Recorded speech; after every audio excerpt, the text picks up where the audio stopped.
नमस्कार दोस्तों। आज हम बात करेंगे कि क्या ऑटिज्म स्पेक्ट्रम के बच्चे, स्पेशली वर्चुअल ऑटिज्म के बच्चे ठीक होने के बाद फिर से सिम्टम्स रिवर्स हो सकते हैं। आपके सवाल होते हैं कि हमारा बच्चा ठीक हो गया है, अब कब तक टीवी नहीं दिखाना है, कब तक मोबाइल नहीं दिखाना है, कब से स्कूल पहुंचाना है एंड ऑल दैट। तो इस बारे में बहुत ही सिंपल सी चीज़ें हैं, ध्यान से सुनिए। पहला सवाल, क्या वर्चुअल ऑटिज्म का बच्चा या स्पेक्ट्रम का बच्चा पूरी तरह से ठीक हो चुका है? पूरी तरह से ठीक होने के लिए आपको स्पेक्ट्रम समझना ज़रूरी है। हम बात करते हैं स्पेक्ट्रम की, जिसको हम एक 10 पॉइंटर स्केल पे मान के चलते हैं। अगर आपने 1 से 10 तक की गिनती पढ़ी हुई है तो 1 से 10 तक का स्पेक्ट्रम है। 1 इज़ ऑल अबाउट बच्चा बिल्कुल नॉर्मल है, 0 इज़ ऑल अबाउट बच्चा बिल्कुल नॉर्मल है, 1 थोड़ा बहुत इशू है, आई कॉन्टैक्ट नहीं है, लॉस्ट रहता है, ध्यान नहीं देता। 10 इज़ क्लासिक ऑटिज्म, बिल्कुल ध्यान नहीं देता, हाइपर एक्टिव है, रिस्पॉन्स नहीं करता, स्पीच नहीं है, दौड़ता भागता रहता है एंड बिल्कुल आउट ऑफ द वर्ल्ड वाला बच्चा है। ठीक है। अब हिस्ट्री, अगर कोई डेवलपमेंटल हिस्ट्री के साथ है, बचपन से उसकी हरकतों में आपको पता था कि बच्चा आई कांटेक्ट नहीं दे रहा है, आवाज़ों के प्रति अलर्ट रहता है, विनिंग स्पिनिंग जैसी गोल घूमने वाली चीज़ों पे ज़्यादा लोकेट करता है, क्लासिक ऑटिज्म के ट्रेस हैं, तो बात अलग है। अब हम यहाँ बात करेंगे स्पेशली वर्चुअल ऑटिज्म की। आपको ये पता है कि आपका बच्चा 1.5-2 साल की उम्र तक बिल्कुल ठीक था। आपको जो भी उसकी पुरानी चीज़ें याद है, तब तक आपको एहसास था कि आपका बच्चा ठीक है। मोबाइल देखने के बाद ही उसमें कंडीशंस चेंज हुए हैं। राइमिंग करता है, हमिंग करता है, अल्फ़ाबेट्स नंबर्स पहचानता है, आपकी आवाज़ पे नहीं पलटता पर कार्टून वॉइसेस पर या पोएम्स की आवाज़ पे पलटता है।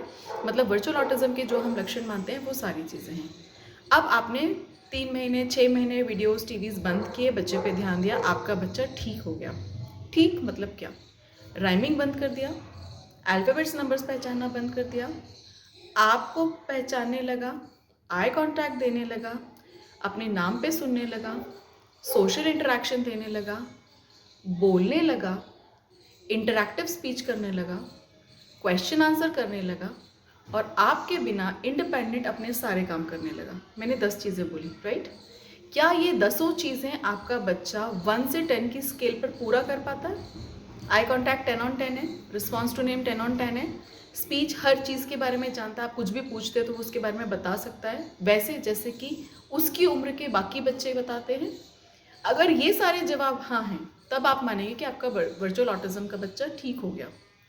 अब अगर इस स्केल पे पूरी तरह ठीक हो चुका है तो आप फ्री हैं, आप बिल्कुल फ्री हैं। आप अपने बच्चे के साथ टीवी देखें, मूवी जाएं, उसको बहुत ज़्यादा नहीं ऑफ कोर्स, पर थोड़ा बहुत आप राइम्स दिखाते हैं, स्कूल में डालते हैं, स्कूल में स्मार्ट टीवी पे टीचर्स पढ़ाते हैं, कोई फ़र्क नहीं पड़ेगा, आपका बच्चा नॉर्मल है।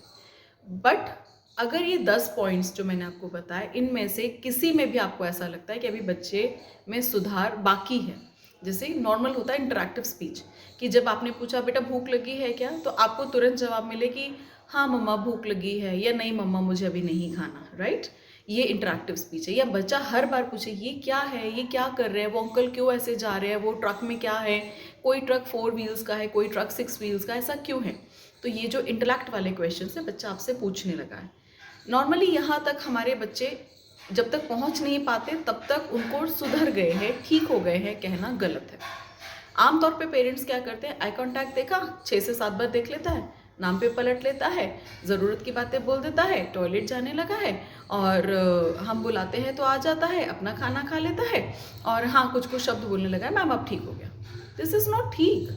यहाँ पर ट्रीटमेंट बंद नहीं होगा, आपको उसकी केयर करनी पड़ रही है, आप उसको अकेला नहीं भेज सकते पड़ोसी के घर तक, आपको उसके साथ रहना पड़ता है, उसकी हेल्प करना पड़ता है। आपके 3 से 5 साल के बीच के बच्चों की बात मैं कर रही हूँ। 3 इयर्स के बच्चे अपने कपड़े खुद पहन लेते हैं, भले शर्ट के बटन ना लगा पाए, शू की लेस ना लगा पाए, पर एटलीस्ट उनको पहनना आता है।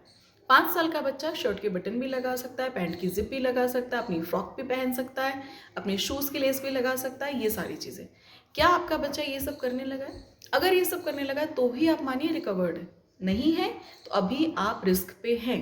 अभी आपका बच्चा सुधरा नहीं है, उसको रिकवरी की ज़रूरत है, ट्रीटमेंट की ज़रूरत है, ट्रीटमेंट कंटिन्यू कीजिए, नहीं तो आपको बाद में भी परेशान होना पड़ेगा। बाद की परेशानी will be in terms of behaviour disorder, क्योंकि बच्चा अपने पीयर ग्रुप में कंपैटिबल नहीं है।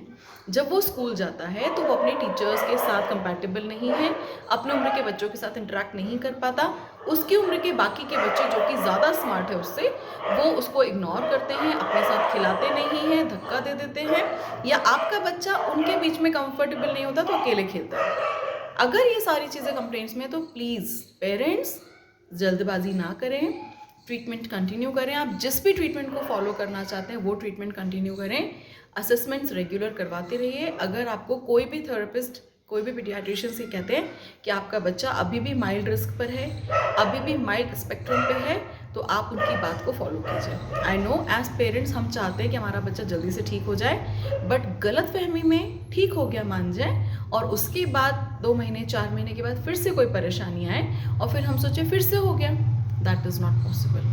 पूरी तरह से ठीक होगा तभी हमको उसके बाद, जब मैंने आपको जो 10 पॉइंट्स बोले हैं, ये 10 पॉइंट पूरी तरह से ठीक हो जाएं, उसके बाद भी कम से कम 3 महीने, ज़्यादा से ज़्यादा 6 महीने आपको ध्यान रखना है कि आपका बच्चा नॉर्मल लाइफ जी रहा है, वो उसकी आदत में आ चुका है, तभी आप अपने बच्चे से रिलैक्स होंगे, उसकी तरफ से रिलक्टेंट होंगे। I hope this video will help कि आपको ट्रीटमेंट कब तक कंटिन्यू करना है। अब एक और बात, क्या MRI स्कैन्स वगैरह परेशान करते हैं या इनमें कोई चेंजेस आते हैं? अगर आपके बच्चे की डेवलपमेंटल हिस्ट्री में कोई भी परेशानी थी, आपके पीडियाट्रिशियन के कहने पर EEG, MRI, gut health, allergy test, ये सारी चीज़ें पॉजिटिव आई हैं, रिस्क पर आई हैं, विटामिन D की कमी आई है, विटामिन B12 की कमी आई है, कोई भी हिस्ट्री है कि उसको कोविड हुआ था या मदर को टॉर्च इन्फेक्शन हुआ था, कोई भी इन्फेक्शन की हिस्ट्री है, कोई भी आपकी रिपोर्ट्स पॉजिटिव हैं, तो आपका बच्चा हाई रिस्क पर है ऑटिज्म स्पेक्ट्रम के, और ये बच्चे स्क्रीन के साथ ज़्यादा जल्दी अफेक्ट होते हैं। Okay, so you have to be very very careful while talking about spectrum. आपके बच्चे का लेवल क्या है, ट्रीटमेंट कहाँ तक करना है, ट्रीटमेंट कब तक करना है, और कब अपने बच्चे को सही मानना है। ठीक है, I hope this helps you. Stay home, stay safe, happy parenting.